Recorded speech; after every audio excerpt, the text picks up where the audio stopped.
Hi there, I'm Chris Cartwright, and here's one of my all-time top leadership tips. I think at the heart of Christian leadership is that we are called not just to minister and use our gifts, but to equip others in theirs. It comes out of Ephesians 4:11, that fivefold list of gifts that God gives to the church. And at the heart of it is the sub-verse, which says, in order to prepare, God has given these gifts to the church in order to prepare his people for their ministry.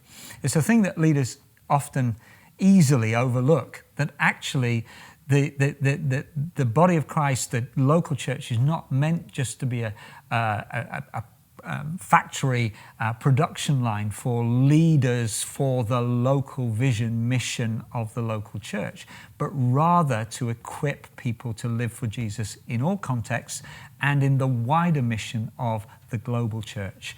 That we are entrusted with people is a starting point. So people really matter. They're not your people, never. They're always Jesus's. And I just want to say that, not to offend anybody, but to kind of save you from some grief. That actually people matter. And we have seasons where we have in leadership the opportunity to lead others, to encourage them, to build them up, to develop their giftings, as well as identifying some of those. But usually they're not with us for the long term. God has a habit of unsettling things and moving people on because he's committed to their destiny and their purpose. And I think that's an early lesson in leadership that we can learn well.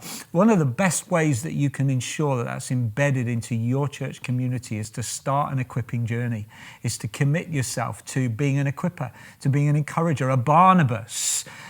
We sometimes think of the greats of the New Testament, of being Paul on the road, but Paul was commissioned and brought into the most strategic season of his life and ministry by a Barnabas, who one day in Antioch, when he was leading that local church, which was the first Gentile church, the first real sending missionary church, when Barnabas thought there's a gap here, and I remember somebody who could be of help.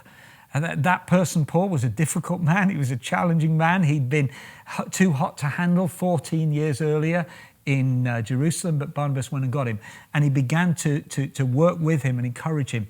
They also raised up leaders in the Antioch church so that in the period of 2 years, the Antioch church could send out Paul and Barnabas together and not lose momentum, not lose a step. So, if you commit yourself as a leader to being an equipper, to learning how to identify, develop, and release the gifts of others, always being on the lookout for them, being one that encourages others to be leaders of leaders and developing others, and get off that kind of everybody on my bus and we're all going in my direction thing, because it's really an inadequate model for the local church, then I believe that God will entrust more people to you, more giftedness to you. So that's my top leadership tip. Be an equipper. Spend your time looking at people who do that, finding out how they do it, getting over the knocks and the losses along the way where you feel particularly grieved. If somebody leaves you, you'll get over it. Be strong, be encouraged, because actually the more you encourage others and release them into their service for Jesus, the more fulfilled, the more fruitful you'll be. Thank you for listening to my top tip.